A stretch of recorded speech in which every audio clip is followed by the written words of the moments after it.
Alhamdulillah, dengan izin Allah dapat kami ziarah Taif selepas tunaikan ibadah haji. Taif ni kawasan tinggi tanah Arab, ada feeling Cameron Highland di Malaysia. Sejuk dan banyak pokok. Juga ada cable car.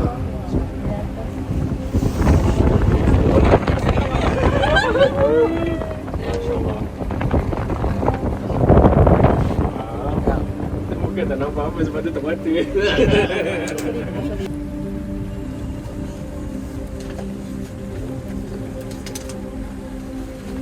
Terbalik sikit kabel car dekat Taif ni berbanding Malaysia.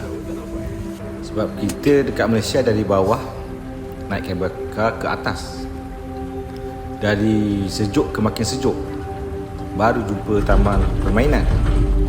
Kabel car Taif ni dia dari atas turun bawah, dari tempat sejuk ke tempat panas. Taman mainan tu kawasan panas. Orang Arab ni dia suka main kawasan panas agaknya. Jadi bila kita turun bawah tu, rasa nak cepat naik balik kabel car.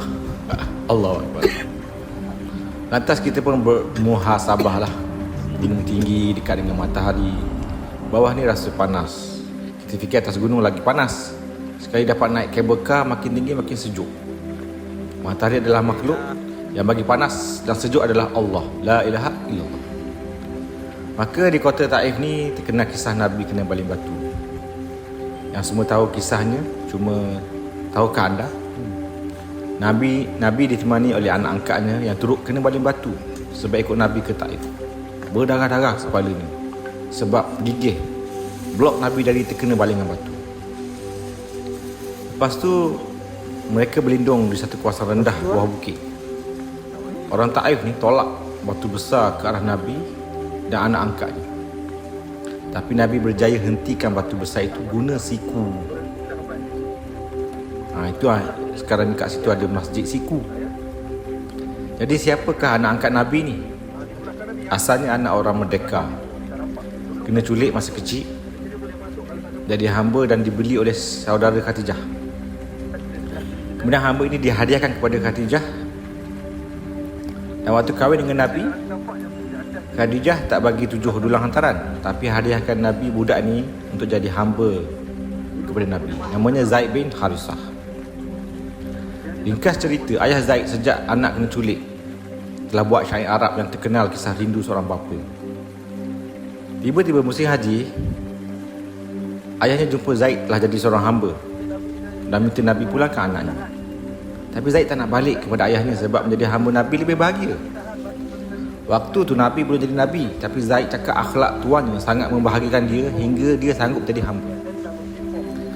Ayahnya sedih sangat sebab anak nak jadi hamba, tak nak balik pada dia. Dan pelik jugalah ada hamba tak nak merdeka kerana tak nak berpisah dengan tuan. Ini pun tanda mukjizat Nabi Muhammad SAW. Nabi kemudian bebaskan Zaid dan jadikan anak angkat. Barulah ayah Zaid gembira dan mereka pun berpisah. Ayah balik ke kampung, Zaid jadi anak angkat Nabi Muhammad SAW. Zaid ni dianggap anak lelaki Nabi sebab anak lelaki Nabi semuanya mati kecil. Maka kisah sayang Nabi kepada Zaid semua orang Mekah tahu. Malah ada yang panggil Zaid bin Muhammad. Bila Islam muncul, Zaid adalah hamba pertama masuk Islam dan ikut bersama hijrah ke Taif yang sama-sama terluka kena baling batu. Then the rest is history. Zaid bila dewasa menjadi teman rapat baginda, tempat berkongsi cerita dan segala rahsia. Sering ditugaskan sebagai ketua pasukan tentera, juga banyak ditugaskan mengganti Nabi di Madinah suatu ketiadaan baginda. Sehingga Zaid digelar sebagai Zaid Al-Hib, bermaksud kekasih Rasulullah, kerana rapatnya kasih sayang mereka berdua. Lebih kurang tahun ke-8 Hijrah, dalam perang melawan Rom, Zaid bin Harisah telah mati syahid. Rasulullah SAW yang berada di Madinah terus ke rumah Zaid untuk menyampaikan berita kematian kepada anak-anak Zaid yang masih kecil, yang sedang rindu pada ayahnya. Bila tahu ayahnya mati, terus menangis anak-anak dalam kapal Rasulullah. Baginda juga sangat sedih sebab anak lelaki